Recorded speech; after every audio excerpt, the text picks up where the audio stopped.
importante sitio arqueológico de Ceibal, en el departamento del Petén, podemos ver algunos detalles escultóricos donde se percibe el atuendo ceremonial tan complicado en el mundo maya. Máscaras, guantes y botas de piel de tigre. La estela 19 con un personaje disfrazado de pájaro, complicados tocados de cabeza, mascarones y este otro personaje que lleva como cinturón una serpiente y como adorno varias otras especies de este mismo animal.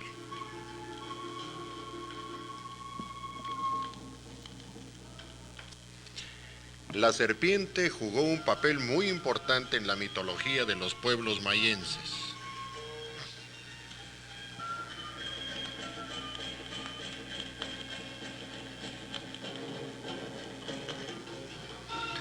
En Santa Cruz del Quiché, para el baile de la culebra, los bailarines buscan al brujo, quien practica con ellos una ceremonia especial para que no se enfermen antes de la fiesta, a que se fatiguen durante el baile. Además, les indica el sitio donde encontrarán las culebras.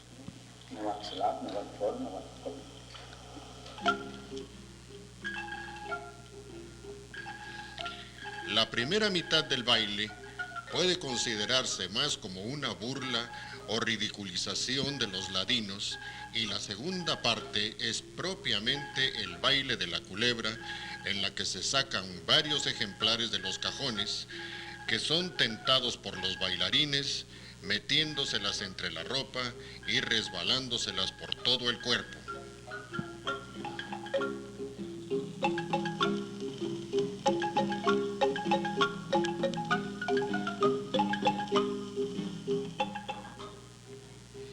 Este baile posiblemente tenga relación directa con los antiguos ritos de la fertilidad y un sentido erótico. Algunas veces los bailarines son mordidos por las culebras.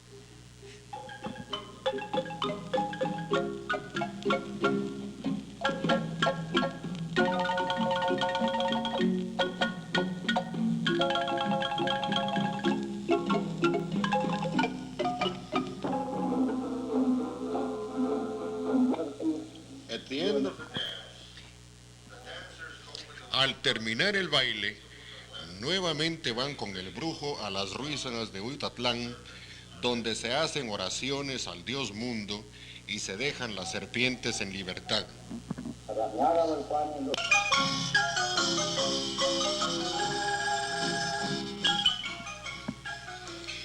En Cabulco tienen lugar una serie de ceremonias muy importantes para el Día de Santiago. Existen en el lugar dos cofradías que curiosamente llevan los nombres de Santiago de a pie y Santiago de a caballo. Las celebraciones se hacen al mismo tiempo en las dos cofradías con variados bailes tradicionales, entre los que sobresalen el de la conquista y toritos. Los vestidos son del estilo europeo, de terciopelo de colores, ribeteados con galones, flecos, espejos y listas multicolores. En la cabeza llevan largas pelucas y sombrero como los que se usaban en el siglo XVII en el ejército español. Luego sale una procesión de cada cofradía que recorre las calles del pueblo.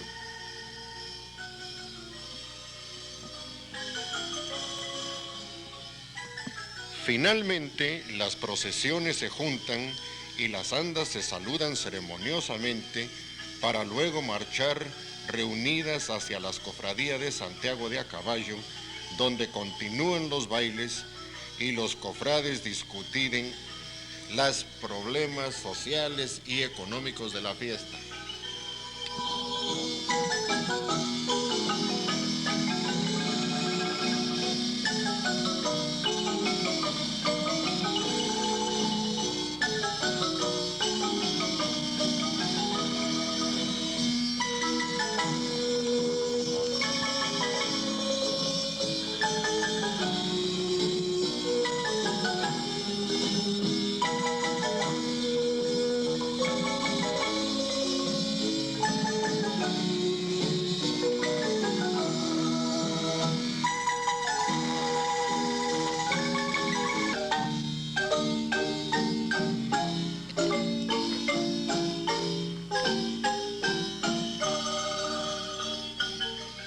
Tabulco es con Joyabaj uno de los pocos pueblos donde se celebra todavía el baile del palo volador, que tiene un origen prehispánico y probablemente fue traído de México por los toltecas.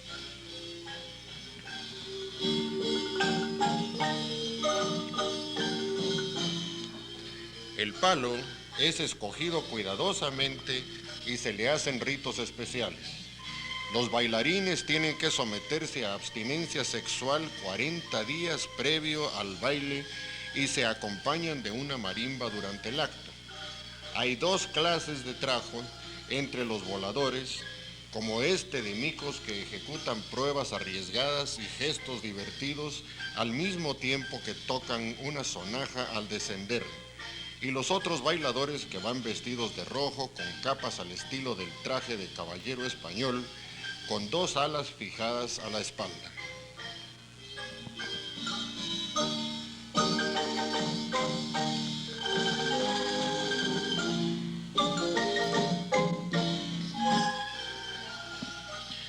Los ayudantes en la canasta son los encargados de imprimirle velocidad a la vuelta mientras ejecutan pruebas acrobáticas. Al descender los bailarines, continúan el baile mezclados entre la multitud.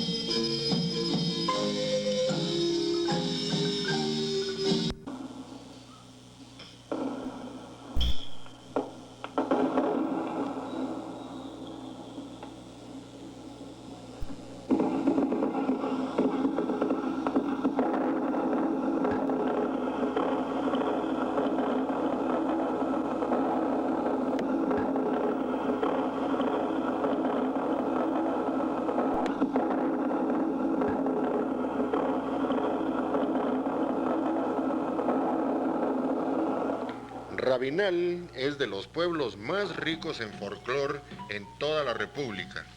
Hasta hace pocos años, los días de fiesta, además de quemarse cientos de cohetes, acompañar a la procesión, se ejecutaban más de 18 bailes diferentes y actualmente se han reducido a menos de la mitad. El baile de la sierpe o de San Jorge es de lo más interesantes, tomando en cuenta el tamaño del monstruo, y se refiere a la lucha de San Jorge y el dragón. El número de sierpes es variable y generalmente se representa para el día de Corpus.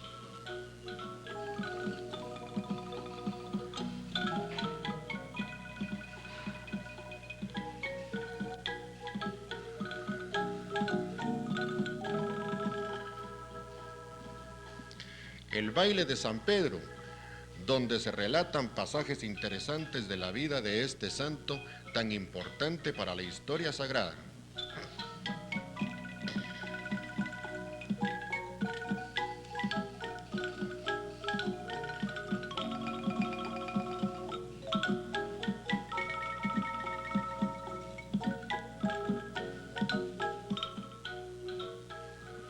El Rabinal Achí es sin duda el baile drama más importante de Guatemala.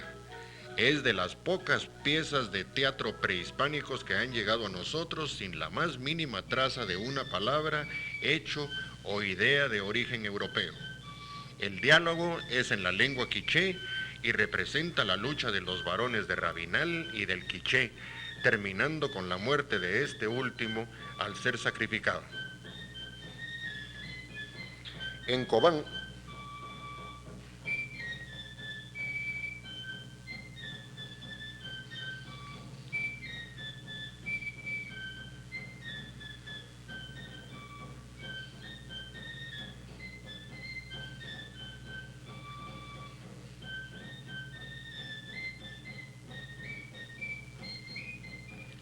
Cobán, los últimos años se ha celebrado en agosto un festival folclórico que se inicia con la procesión en la que sobresalen los grupos de bailes tradicionales de la región de las Verapaces y acompañan al patrón Santo Domingo de Guzmán.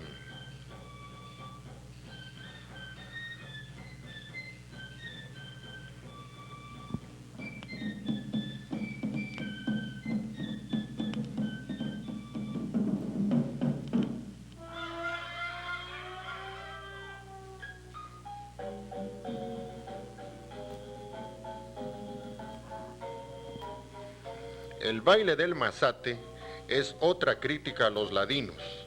Los bailarines actúan improvisando cosas graciosas que hacen prorrumpir en carcajadas a los asistentes. Es del tipo de baile prehispánico.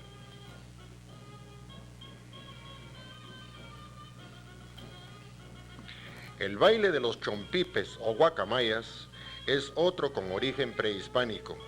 Relata la historia de un príncipe perdido en la selva y que fue protegido y alimentado por estos animales. Al final, los sacerdotes del pueblo, temiendo por su salud, van en busca de él, sacrificándolo después de una terrible lucha.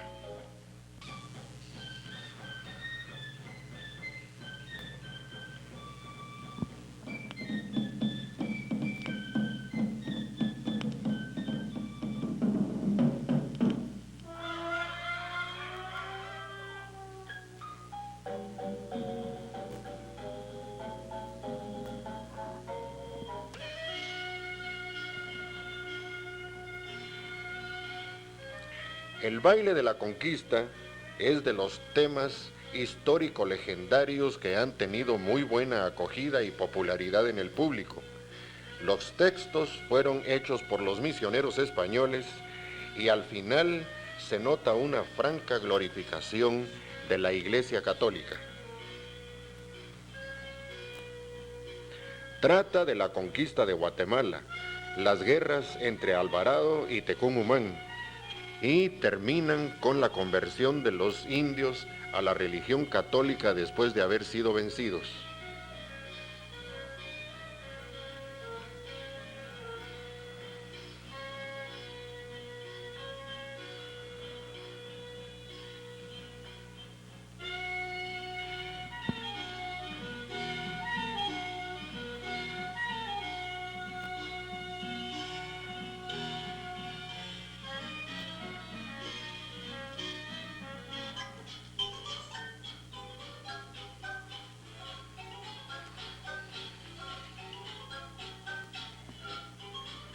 El baile de los gigantes se representa en la zona de Antigua.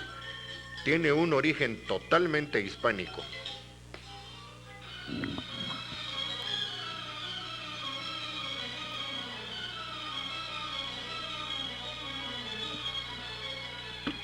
El baile de Napoleón tiene un origen curioso. Relata pasajes de la vida de este personaje, especialmente cuando es tomado prisionero por los ingleses y sus aliados.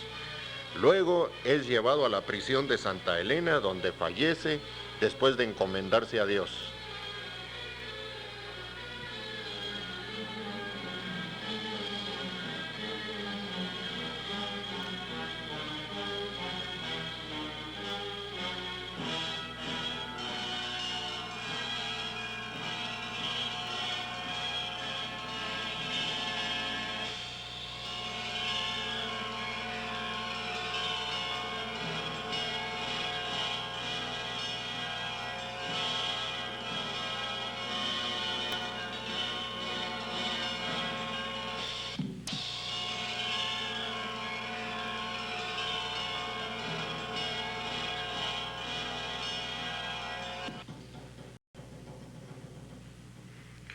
Chichicastenango, el día de su fiesta, es de los municipios que conservan un colorido único.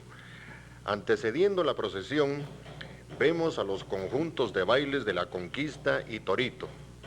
Después van las andas ricamente decoradas y acompañadas de valiosos ejemplares de orfebrería colonial, tales como cruces y estandartes de cofradía. Y para terminar, una multitud de personas que llevan cohetes que serán quemados posteriormente.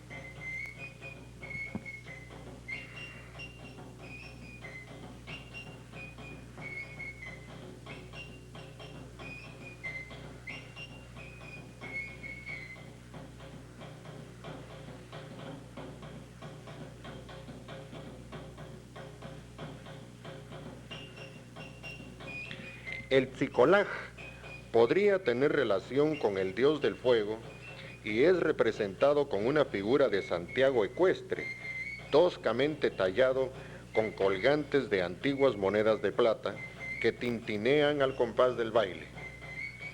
Al terminar este baile, continúa el de los coheteros en el frente de la iglesia, previa a la quema ininterrumpida de cohetes.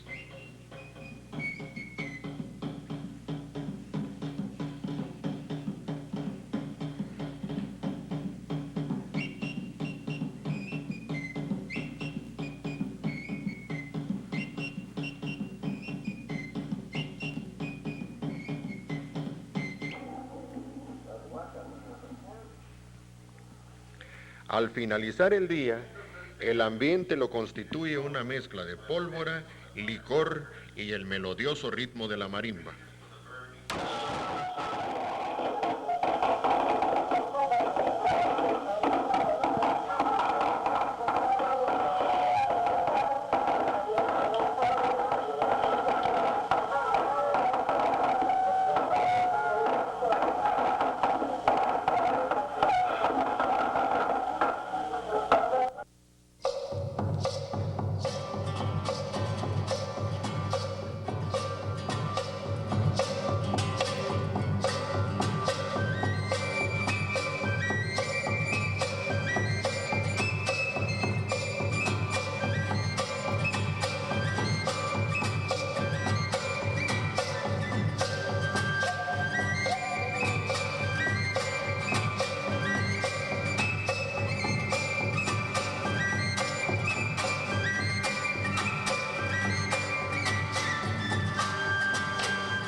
Para el hombre, en todas las épocas y todas las culturas, el ciclo que se inicia con la vida y termina con la muerte ha tenido una gran importancia.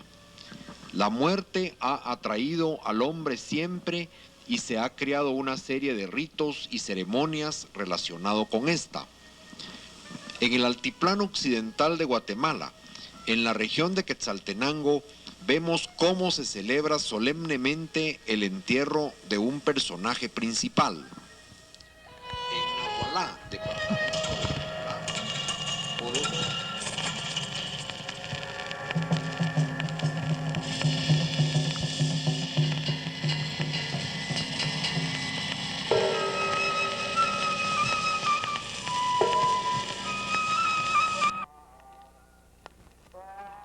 En Nahualá, departamento de Sololá, podemos ver algunos ritos relativos al entierro, en donde adivinamos algunos elementos precolombinos.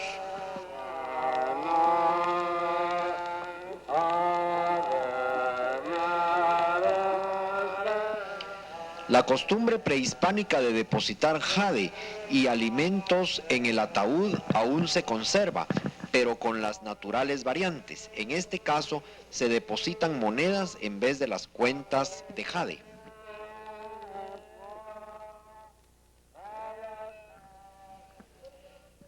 La caja sencilla es de pino.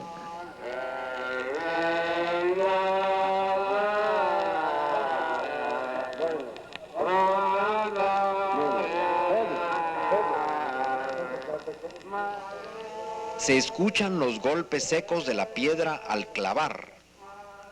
También las manifestaciones de dolor de los deudos contribuyen a hacer esta situación sumamente emotiva.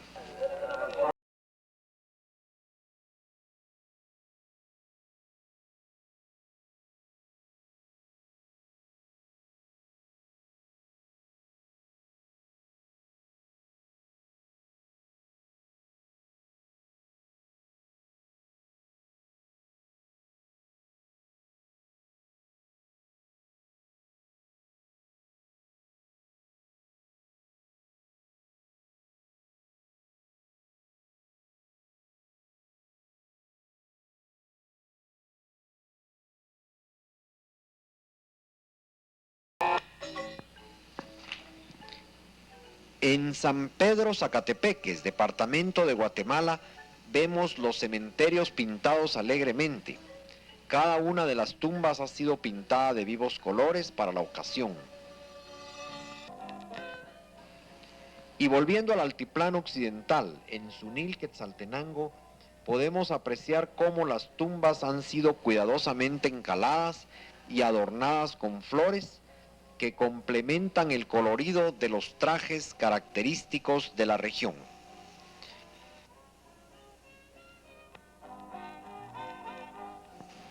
Se acostumbra en esta zona llevar bandas de música que ejecutan las melodías que eran del agrado de las personas muertas, a las que llega a visitar.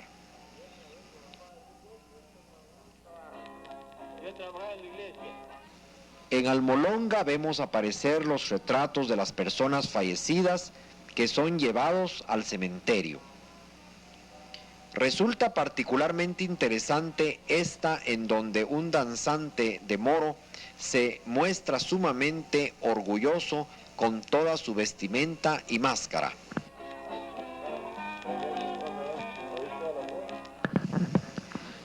Los barriletes de este lugar recuerdan claramente el diseño de los trajes de la localidad.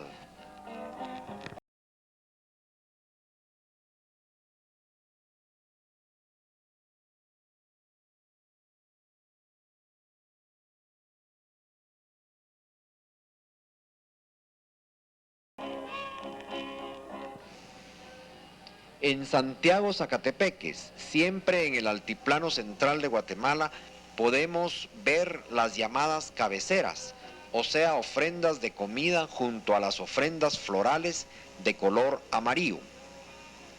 Nos vemos aquí nuevamente ante una persistencia de lo precolombino, pues el color amarillo está asociado con la muerte. En San Antonio, Aguascalientes, podemos apreciar unas losas mortuorias muy interesantes de barro vidriado. Igualmente, en Santiago, Zacatepeques, podemos ver estas lápidas interesantes.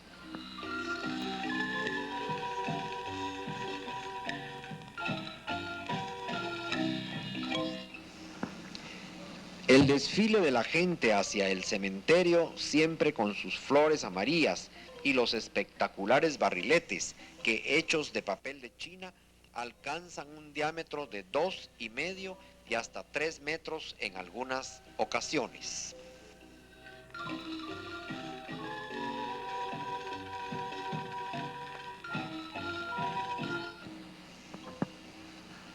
¿Qué relación tienen los barriletes con los muertos? Probablemente sea el deseo de aprovechar el viento de noviembre para elevar al cielo una especie de recuerdo de los vivos a sus muertos.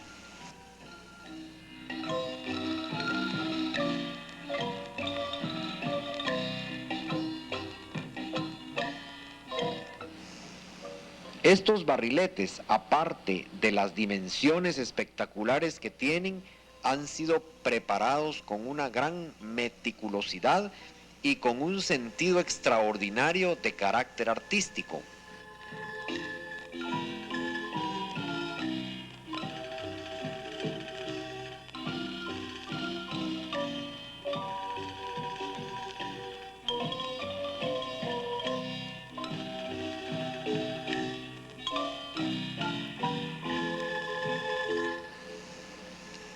pueden apreciarse fácilmente los diseños en los colores de papel de China y los adornos que son efigies humanas con personajes de la región.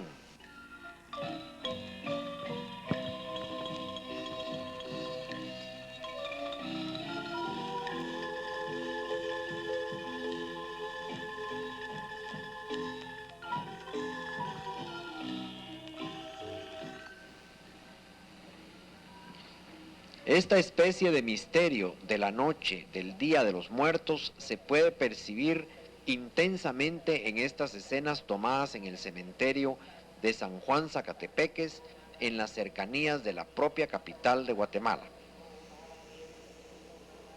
El fiambre es uno de los platos más característicos de la cocina tradicional guatemalteca. Se acostumbra a todo lo largo de la República con leves variantes, y casi podríamos decir que no se concibe un Día de Muertos sin haber saboreado el delicioso fiambre.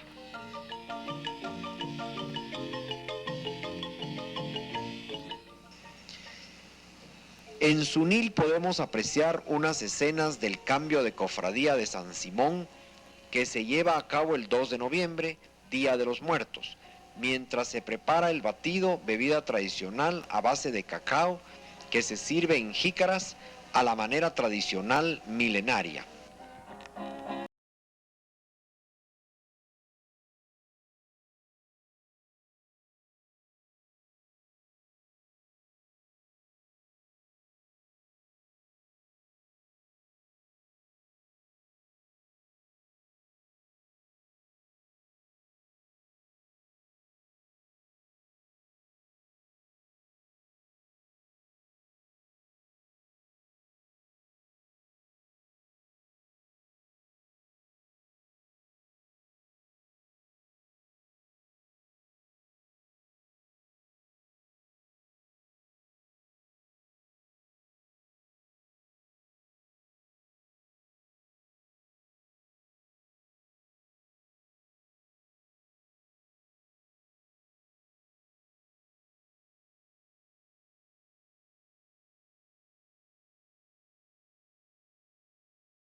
San Pascual en San Juan Olintepeque tiene un gran interés. Probablemente este surgió hacia mediados del siglo XVII, cuando San Pascual Bailón fue canonizado. Según el cronista Francisco Antonio de Fuentes y Guzmán, los indígenas confundieron la causa con el efecto. Le comenzaron a rendir culto al rey San Pascual como símbolo de la muerte. Esta imagen, que tiene unos 45 centímetros de altura, está tallada en madera y tiene un vigor expresivo muy característico de la imaginería popular guatemalteca.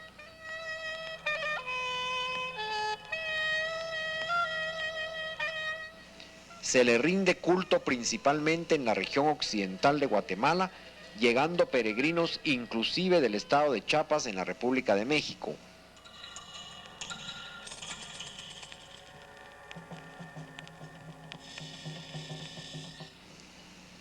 Con estas escenas finales podemos ver cómo en Guatemala no solo se respeta a la muerte, sino inclusive se le rinde temeroso culto.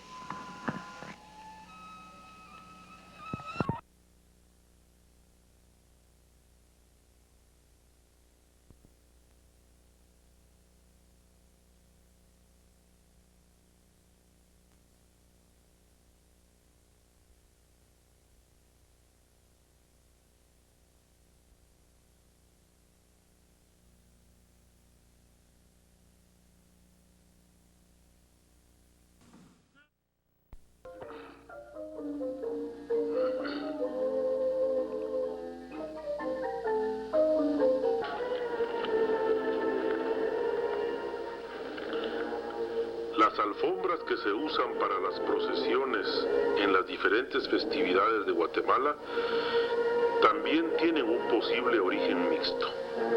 Se sabe de tradiciones similares en la región de Canarias, pero a su vez se tiene conocimiento que desde la época precolombina se usaban alfombras de flores en algunas de las fiestas más características de aquella época. Las alfombras que llevan horas para ser terminadas son destruidas rápidamente cuando la procesión, en este caso la del Santo Entierro, un viernes de Semana Santa, en el pueblo de San Lucas, Tolimán, pasa sobre ella.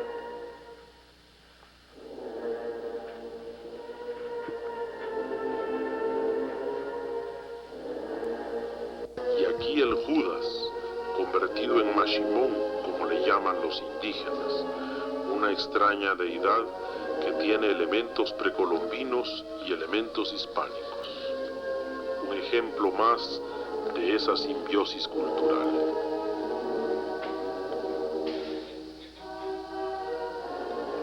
Las procesiones algunas veces revisten un sentido teatral que nos llevan a asociarlas con el barroco de los siglos XVII y XVIII. Los rostros indígenas nos indican claramente la intensidad con que participan en estas festividades religiosas.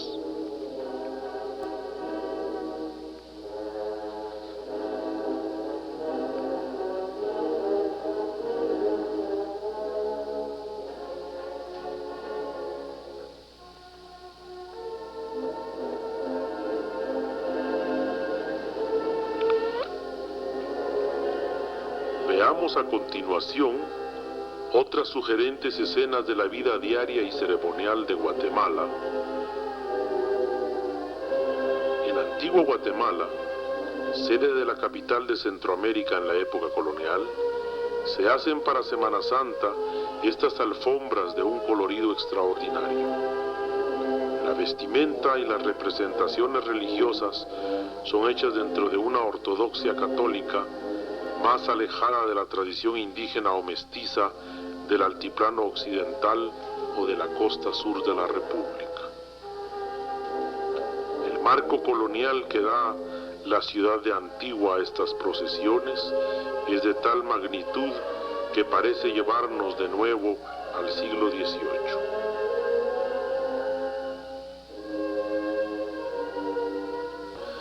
Los diversos Cristos dolientes atraviesan las calles destruyendo a su paso las bellas alfombras que han sido cuidadosamente hechas.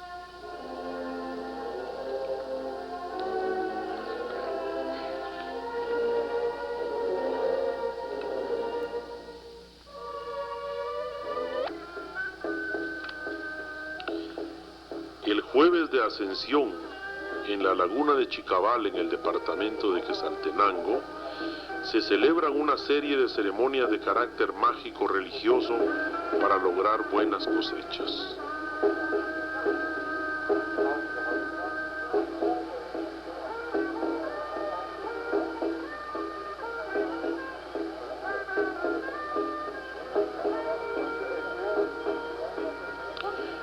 Numerosos indígenas de la región llegan hasta ahí y oran ante el lago de Chicabal, uno de los que se consideran como de los más sagrados para ellos.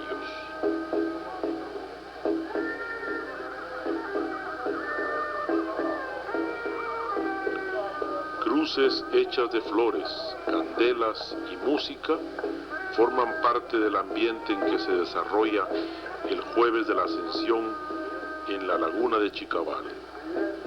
Y alrededor de todo esto, la extraordinaria belleza de esa singular laguna volcánica. En Rabinal, departamento de Baja Verapaz, tiene lugar el baile llamado del Patzcá, que sirve para llamar la lluvia y obtener buenas cosechas. Es, según los estudios de los antropólogos, uno de los ejemplos más claros de la pervivencia prehispánica en las danzas actuales de Guatemala. Los personajes llevan máscaras con representaciones de bocio y bastones con serpientes que parecen ser reminiscentes de la serpiente emplumada de origen precolombino.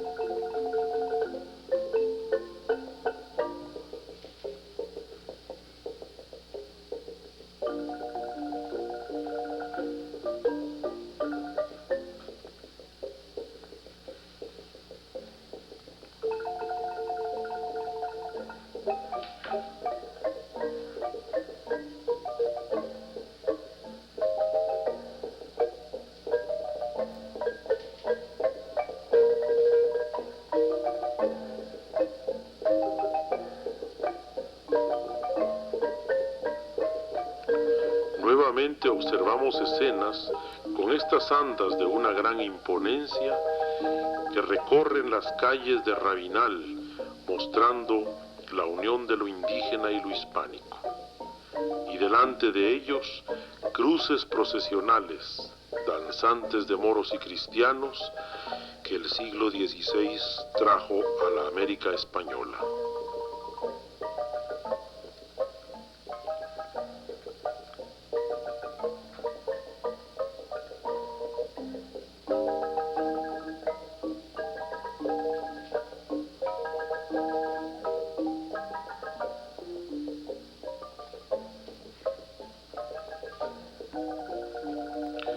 Cada año, los indígenas acostumbran a hacer religiosamente el cambio de cofradía.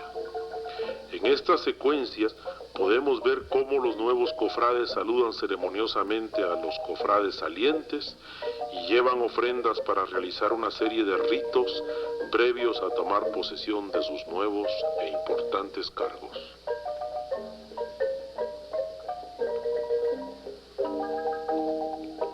A continuación, más escenas de procesiones religiosas en las que una vez más tenemos el testimonio de la realidad mestiza de Guatemala.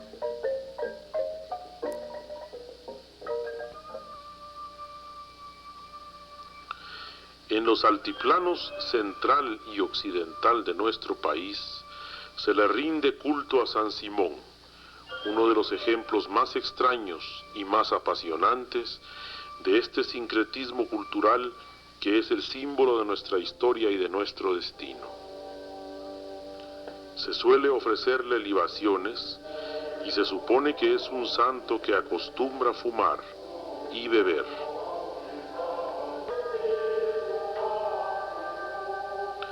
Al llegar la noche, se le acuesta para que descanse de sus ardas o actividades diurnas, como pueden verse en estas escenas.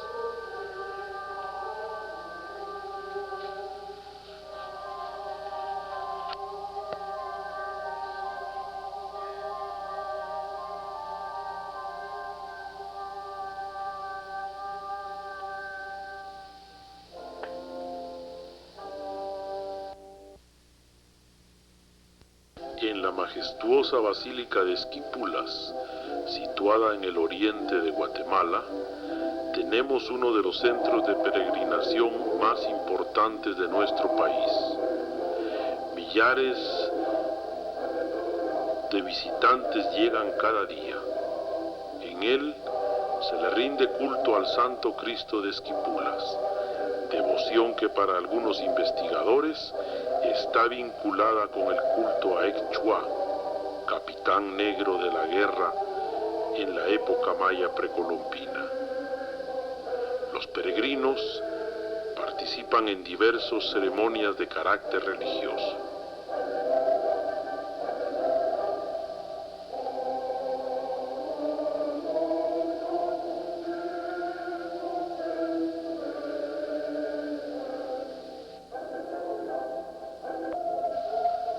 En Momostenango, departamento de Totonicapán, cada 260 días tiene lugar la celebración llamada Huaxaquip Pats, que consiste en pedir mediante oraciones y otros ritos el tener buena suerte para el nuevo período de 260 días que se inicia. es un rasgo cultural totalmente de origen precolombino y nos muestra la pervivencia de estos elementos étnicos y culturales de origen indígena.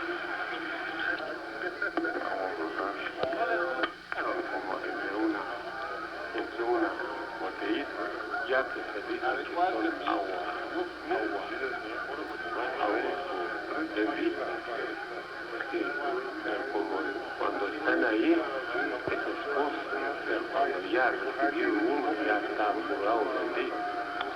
Sí, ya tiene, ya cuando se acabe, ya tiene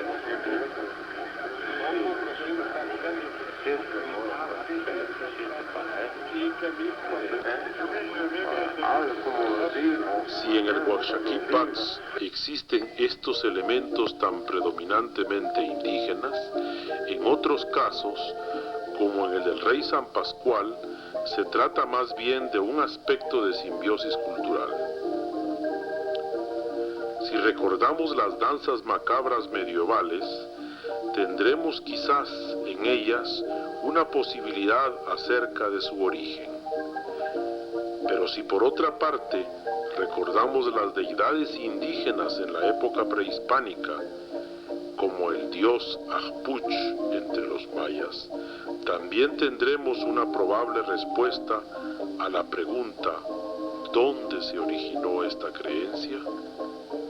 Y la respuesta definitiva seguramente es la que anticipábamos antes. Es un caso más de mestizaje cultural.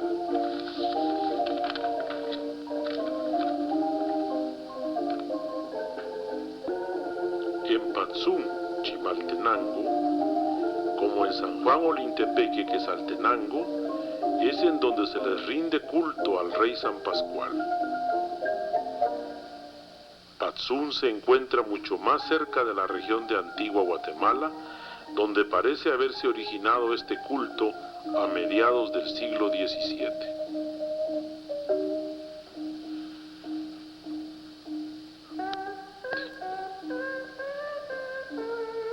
En San Andrés Itzapa, en ese mismo departamento, se le da culto a San Simón, deidad de curioso origen que algunos han vinculado con la creencia del Mashimón, que se confunde con Judas en las celebraciones de Semana Santa. Se le dan como ofrendas comida, bebidas, cigarros y otras cosas.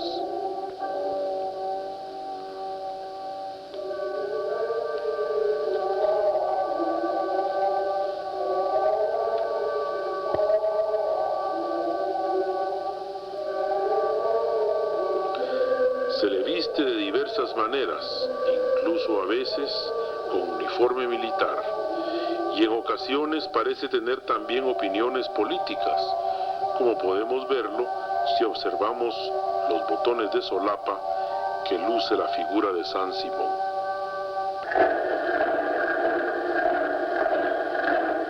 Para las festividades patrióticas, para otras conmemoraciones en centros urbanos, es frecuente ver desfiles de carácter cívico-militar.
La Semana Santa reviste una especial importancia en el ciclo de festividades de Guatemala.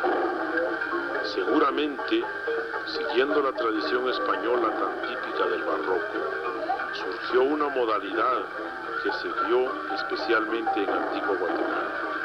Sin embargo, prácticamente en todas las localidades del país se le celebra de una u otra forma. A este hecho tan importante para la vida cristiana.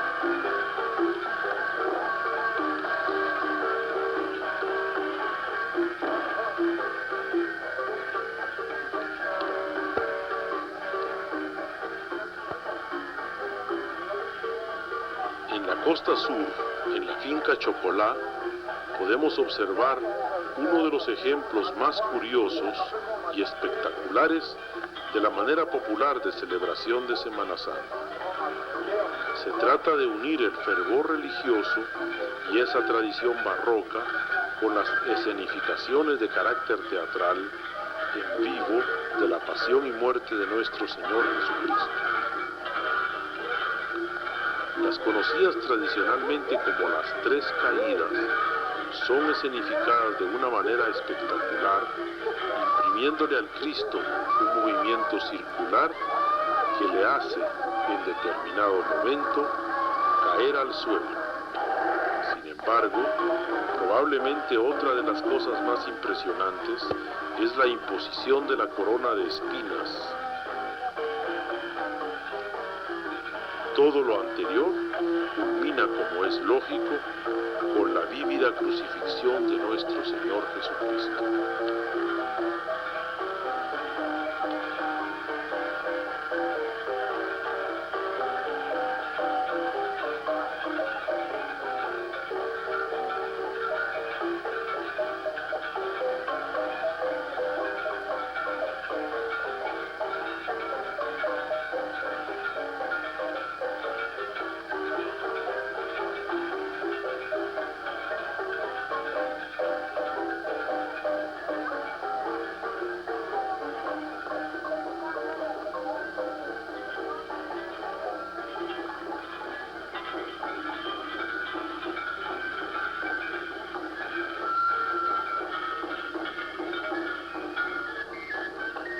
Observemos ahora unas secuencias de cómo le es colocada la corona de espinas a Jesucristo.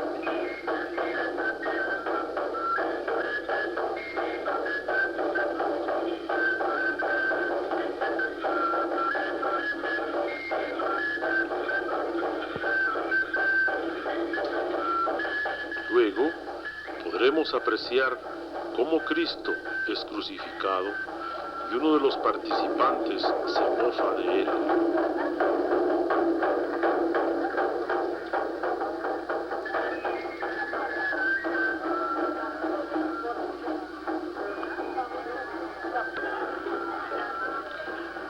Asimismo,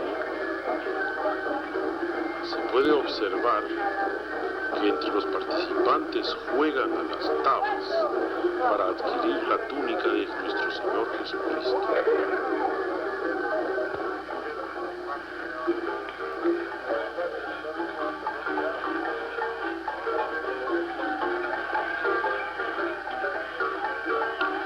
También es importante hacer notar las variantes entre la historia sagrada y esta escenificación.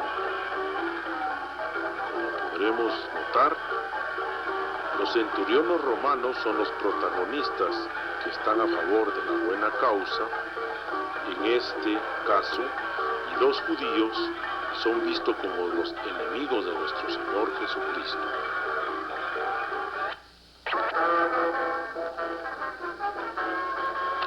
Todo este proceso dramático concluye con el llamado Santo Entierro.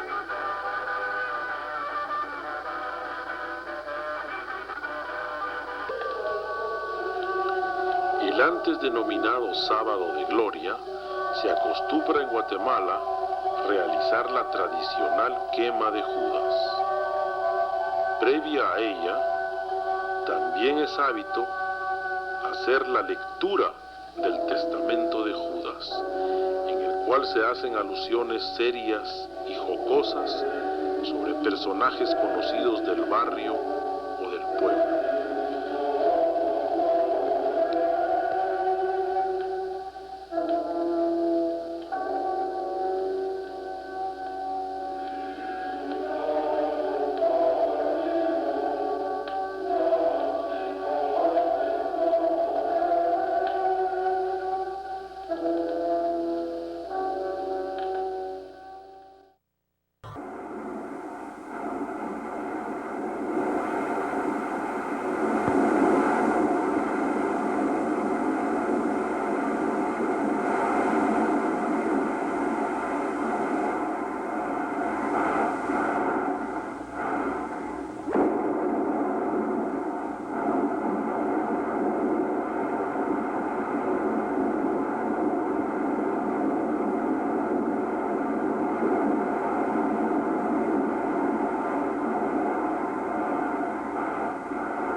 El volcán de Pacaya, de 2.552 metros, se encuentra a solo 30 kilómetros de la ciudad de Guatemala.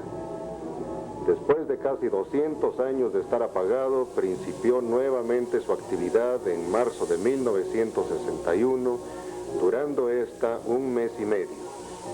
En 1965 se formó un cráter en su flanco occidental que después de repetidas erupciones llegó a formar un cono lateral que casi alcanzó la altura del Viejo.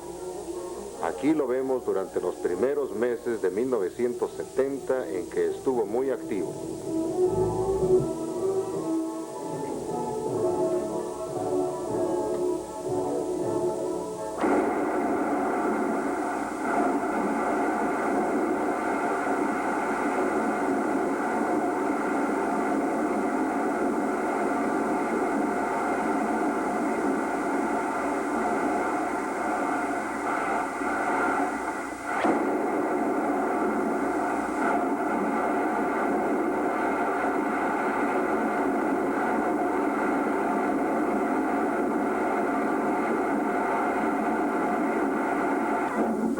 A principios de septiembre de 1970, en el flanco occidental del volcán brotó un río de lava al que se podía uno aproximar con mucha facilidad, bajando del Cerro Chino que queda a pocos minutos de distancia. Esta actividad duró hasta fines de octubre.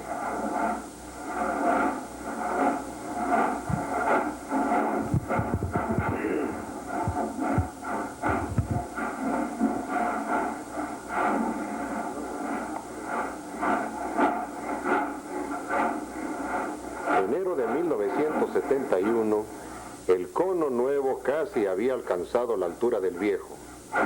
Visto desde la cumbre, se observaban grandes columnas de vapor de agua y ceniza. El río de lava, que salió en el lado sur, había aumentado su caudal y el descenso no ofrecía mayores problemas. Los ríos de lava son sumamente interesantes. En cada viaje los encontrábamos en diferentes puntos y con diferentes caracteres. Algunas veces muy viscosos, otras muy líquidos. El calor siempre era insoportable.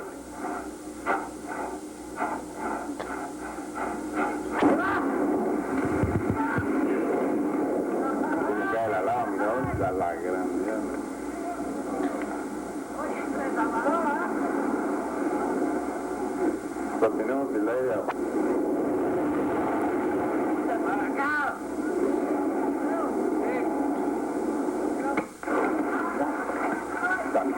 No, cayó.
de septiembre de 1971, el volcán de fuego entró en actividad, durando esta aproximadamente 12 horas.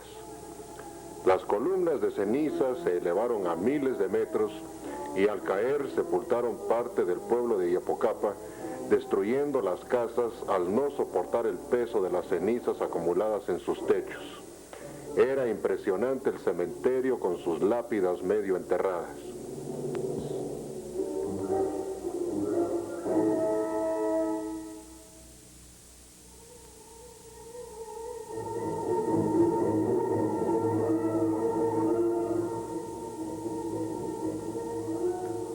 El 26 de septiembre ascendimos parte del volcán de fuego por el lado sur para observar los daños ocasionados en esta zona.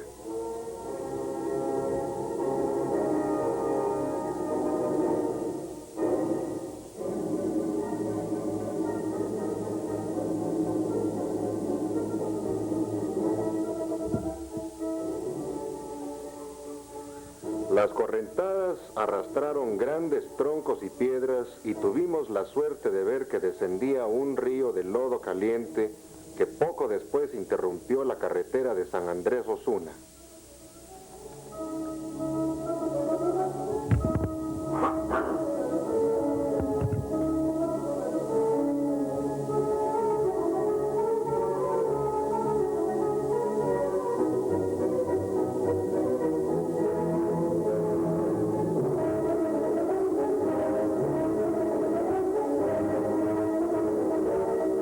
El 2 de febrero de 1972, el volcán de Pacaya entró nuevamente en actividad, lanzando grandes cantidades de ceniza por el cráter superior, y varios ríos de lava se abrieron en la base occidental del Cono y Cerro Chino, sepultando a su paso los cultivos. La aproximación al río de lava era sencilla y el espectáculo maravilloso, ya que la lava avanzaba muy rápidamente, sepultando todo lo que encontraba a su paso.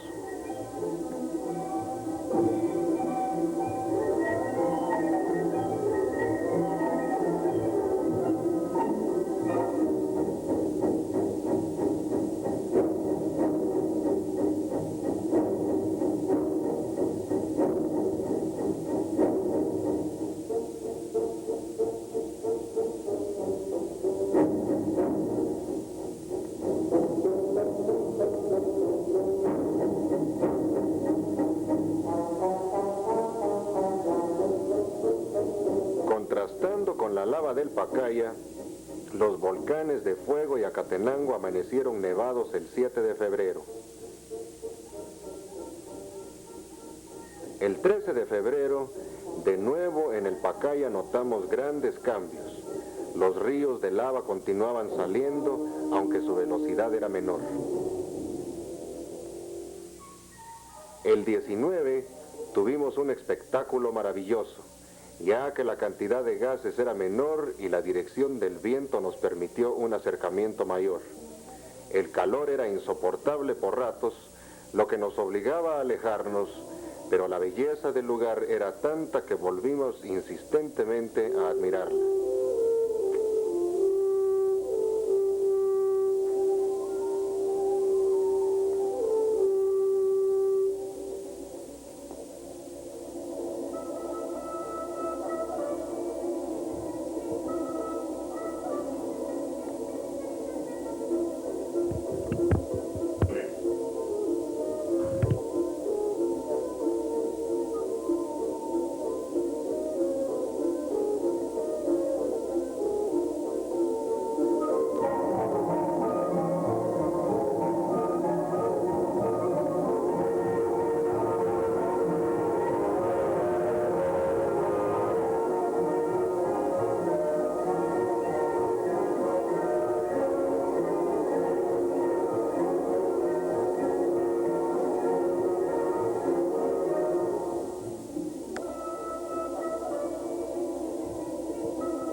febrero, vimos con tristeza que de la boca ya no brotaba lava, y el río, con excepción de este punto, estaba completamente apagado.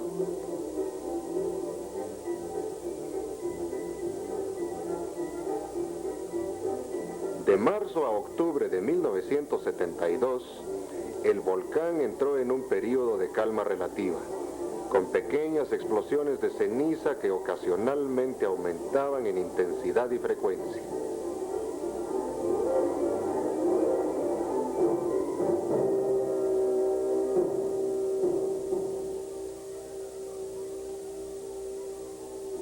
A fines de octubre, en el flanco suroccidental, brotaron nuevos ríos de lava de un tamaño considerable.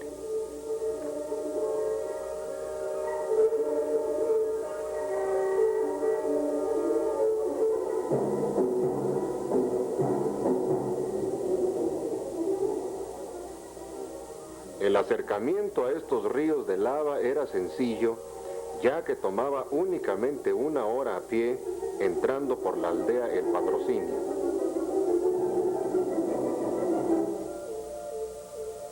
En esta ocasión, a fines de diciembre, había 2 ríos de lava que después de recorrer algunos metros se unían para formar uno mayor.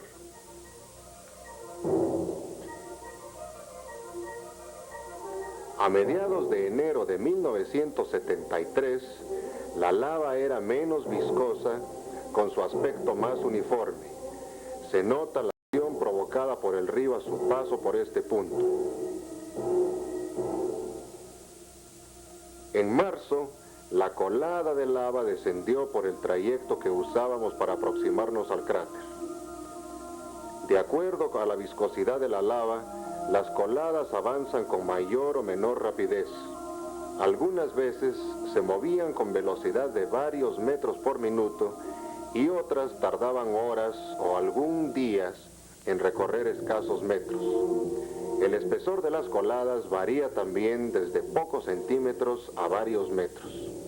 La temperatura oscila en el momento de ser extruida del volcán entre 1000 y 1200 grados centígrados, dependiendo de su constitución química. Las coladas se detienen finalmente cuando termina su alimentación en su fuente de nacimiento o cuando su frente se enfría y solidifica, produciendo un dique natural que sujeta la masa en movimiento. Las lavas extruidas mantienen su alta temperatura durante mucho tiempo, pues al entrar en contacto con la atmósfera se solidifican en la superficie y la costra vítrea así originada impide la radiación del calor de la masa interna, que se va enfriando muy lentamente.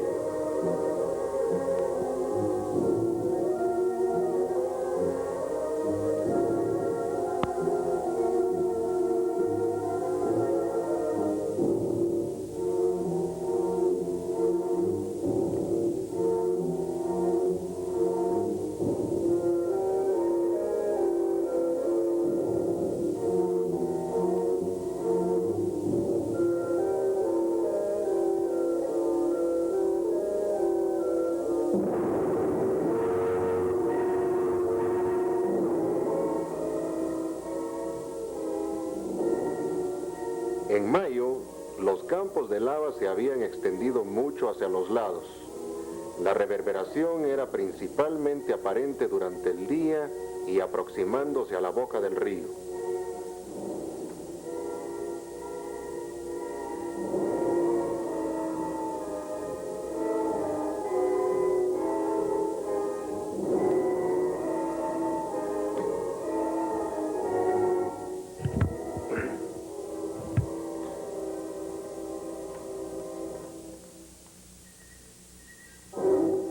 En junio, el aspecto de las vecindades del volcán era el de un jardín floreado, contrastando con el aspecto lúgubre de las rocas quemadas.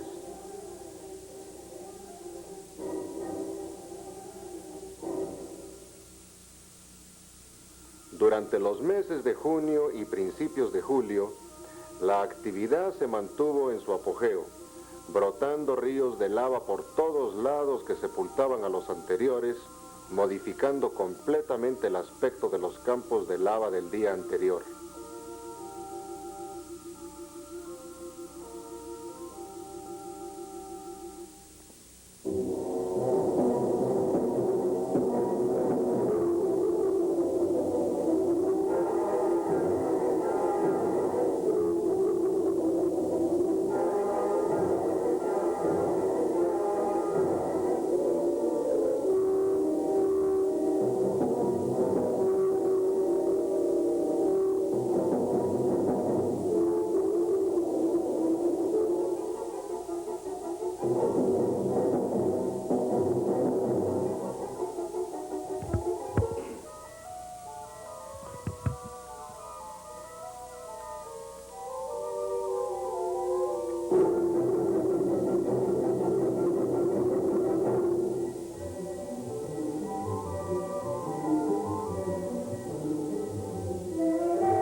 Notamos con sorpresa que los árboles quemados principiaban a ponerse verdes.